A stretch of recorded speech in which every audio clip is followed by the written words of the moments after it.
Nagkaloob ng libreng serbisyong medikal ang Public Attorney's Office sa pamamagitan ng kanilang Forensic Laboratory Division.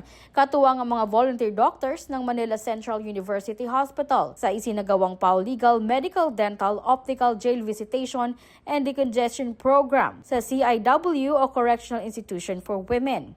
Layunin ng aktibidad na matugunan ang agarang pangangailangang pangkalusugan ng mga persons deprived of liberty o PDL. Nagsagawa ang mga doktor ng medical check-up, konsultasyon at pagsusuri upang mabigyan ng wastong atensyong medikal ang mga kababaihang nakapiit. Bali si ma'am po kasi 1 week na po siyang nag-uubos-sipon po, tas may baka here and there na lagnat po, no.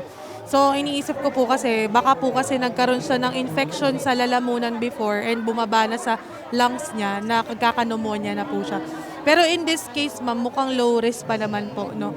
So binigyan ko lang po siya ng antibiotic, then supportive treatment po para sa ubo at saka para sa sipon po, no. Sa profession kasi namin, hindi naman po talaga lahat makakapag-doktor.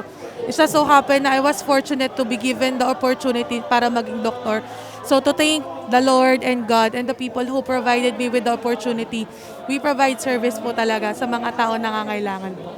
Chief, happy anniversary po, congratulations, and more years to come po sana. Sana po tuloy-tuloy niyo lang po ang pagtulong po sa taong bayan, pagbibigay po ng opportunity, hindi lang po sa mga doktor namin katulad, sa mga ibang profesyon pa po na makakatulong po sa mga taong bayan.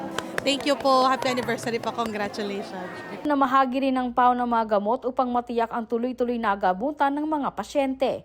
Ang inisyatibong ito ay patunay ng pagmamalasakit at patuloy na pangangalaga ng PAO hindi lamang sa aspetong legal, kundi maging sa kalusugan at kapakanan ng mga nasa loob ng piitan. Ibinahagi ni Deputy Chief Public Attorney Dr. Attorney Erwin Erfe kung ano ang mga gamot na available at naipapamahagi sa ating mga kababayang nakapiit. Every time na pumupunta tayo dito, iba-iba yung usually mga sakit eh.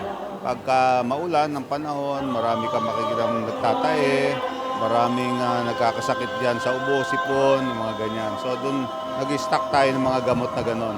Meron din naman na mga frequent na sakit, tulad ng diabetes, sakit sa puso, hypertension, yung mga ganyan. Kaya nagre-ready tayo ng mga gamot na ganon. Ngayon, napansin ko, marami dito infections eh. Usually, upper respiratory tract infection, UTI, no? Urinary tract infection. Yung iba naman, infected na sugat. So, nagbibigay tayo ng mga antibiotics doon sa mga ganon.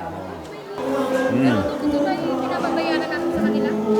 Ay, wala, libre. Katulad ng libre ng serbisyo ng mga abogado, dito libre din ang serbisyo ng mga doktor, ng mga optometrist, libre din ng mga dentista. Sa pamamagitan ng ganitong mga programa, higit na ipapakita ang komprehensibong serbisyo publiko na naglalayong maghatid ng pag-asa at kalinga sa mga kababayan nating persons deprived of liberty. Para sa #Palanews, ako si Geraldine Ranyes, Persida Acosta, tagapagtanggol ng masa, katarungan laban sa kahirapan.